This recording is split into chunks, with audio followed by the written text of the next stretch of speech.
नमस्कार विद्यार्थी मित्रांनो, good morning to all of you.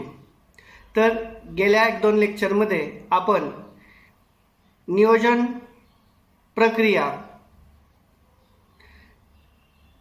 या घटकांचा अभ्यास केला.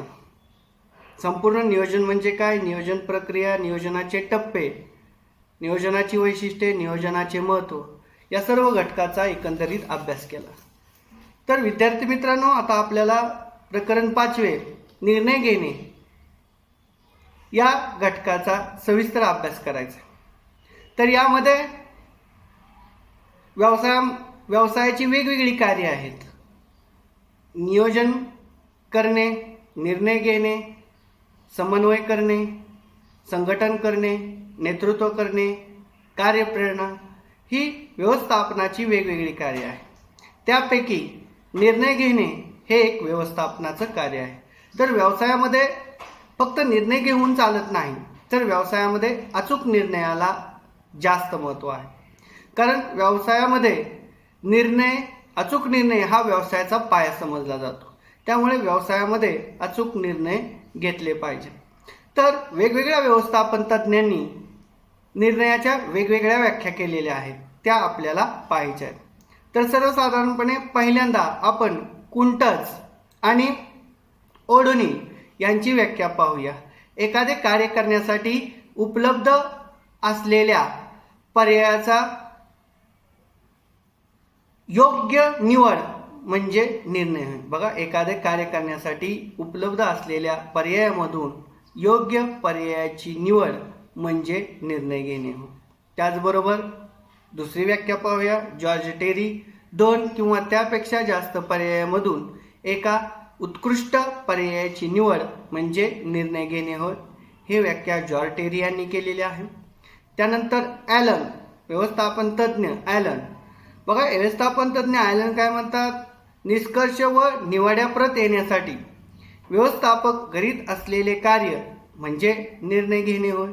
अशा पद्धतीने वेगवेगळ्या व्यवस्थापन तज्ज्ञांनी निर्णयाच्या वेगवेगळ्या व्याख्या केलेल्या आहेत. सर्वसाधारणपणे कोणतीच व्याख्या लक्षात आली नाही तर 2 किंवा त्यापेक्षा जास्त पर्यायामधून एका उत्कृष्ट पर्यायाची निवड म्हणजे निर्णय होय. हे व्याख्या लक्षात ठेवायचे आहे. तर त्याचबरोबर विद्यार्थी मित्रांनो, आपल्याला यामध्ये आज निर्णय प्रक्रियेची वैशिष्ट्ये या घटकाचा सविस्तर अभ्यास करायचा आहे. सर्वसाधारणपणे निर्णयाची वैशिष्ट्ये एकूण 9 आहेत. त्यामध्ये 1 बौद्धिक प्रक्रिया, 2 योग्य पर्यायाची निवड, 3 वचनबद्धता, 4 जबाबदारी, 5 मूल्यमापन, 6 अचूकता, 7 कायदेशीरपणा, 8 दूरदृष्टी आणि 9 उद्दिष्ट साध्य करणे. अशा पद्धतीने निर्णय प्रक्रियेची वैशिष्ट्ये आपल्याला यामध्ये पाहायची आहेत. सगळ्यात पहिल्यांदा म्हणजे बौद्धिक प्रक्रिया. निर्णय घेणे ही एक बौद्धिक प्रक्रिया आहे, कारण निर्णयाचा आणि बुद्धीचा जवळचा संबंध आहे. व्यक्ती आपली बुद्धी वापरून एखादे समस्या उपलब्ध पर्यायामधून योग्य पर्यायाची निवड करत असते. म्हणजेच निर्णय घेत असताना बौद्धिक कौशल्याचा उपयोग करून निर्णय घ्यावा लागतो. या दृष्टिकोनातून निर्णय घेणे ही एक बौद्धिक प्रक्रिया आहे. त्यानंतर योग्य पर्यायाची निवड. विभिन्न पर्यायाचे मूल्यमापन करून त्या परिस्थितीचा विचार करून सर्व गोष्टी साध्य करून एका उत्कृष्ट पर्यायाची निवड करावी लागते. म्हणजे व्यवसायासमोर अनेक पर्याय उपलब्ध असतात आणि ह्या अनेक पर्यायामधून मूल्यमापन करून योग्य परिस्थितीचा विचार करून योग्य निर्णय घ्यावा लागतो. त्यामुळे योग्य पर्यायाची निवड हे एक वैशिष्ट्य आपल्याला सांगता येईल. त्यानंतर वचनबद्धता.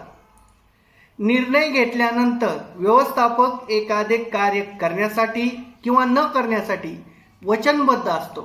म्हणजे कोणतंही कार्य करत असताना त्यामध्ये वचनबद्धता असावी लागते. वचनबद्धता असेल तर ते कार्य व्यवस्थित पद्धतीने पार पडतं. वचनबद्धता नसेल तर ते कार्य व्यवस्थित पद्धतीने पार पडत नाही.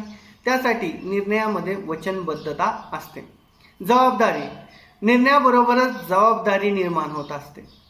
निर्णय घेतल्यामुळे एखादी गोष्ट किंवा एखादे कार्य करायचे किंवा न करायचे एखादी गोष्ट कशा पद्धतीने करायची अशा प्रकारची जबाबदारी निर्णय घेणाऱ्या व्यक्तीला स्वीकारावी लागते आणि त्यानुसार जबाबदारीची जाणीव निर्णय घेतल्यानंतर निर्माण होते.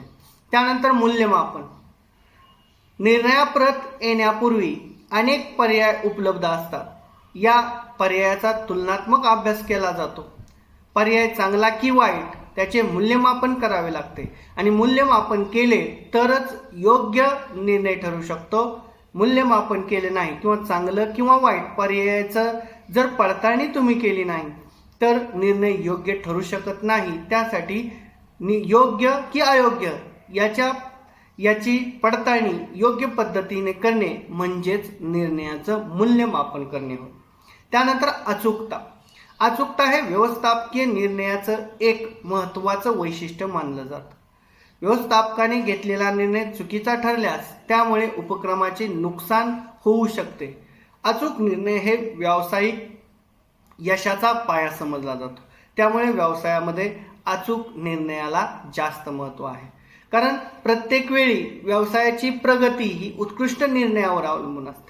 मग त्यासाठी अचूक निर्णय हे फार महत्त्वाचे असतात. सर्व गोष्टीचा विचार करून अशा पद्धतीने अचूक निर्णय घेतले पाहिजे. त्यानंतर कायदेशीरपणा.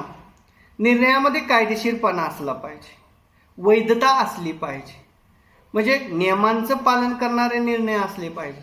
नियमाचं उल्लंघन करणारे निर्णय असतील तर व्यवसायाला अल्प कालावधीचं आयुष्य लाभतं.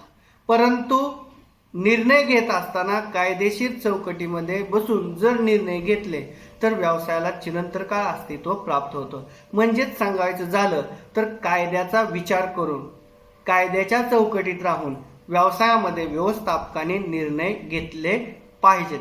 बघा, काही निर्णय कायद्याच्या विरोधात असतात, त्याच्यातून पैसा भरपूर मिळणार असतो, परंतु अशा समाजविघातक निर्णयाचा स्वीकार उद्योजकांनी करू नये. खरा उद्योजक हा कायद्याचं पालन करूनच उत्कृष्ट निर्णय घेण्याचा प्रयत्न करत असतो. जर भले त्यातून फायदा कमी असेल परंतु सर्व गोष्टीचा विचार करून कायदेशीरपणाचा विचार करून निर्णय घेणं व्यवसायामध्ये अतिशय महत्त्वाचं समजलं जातं. त्यानंतर दूरदृष्टी. बघा, दूरदृष्टी म्हणजे काय? वर्तमान काळामध्ये भविष्य काळाबद्दलचा अचूक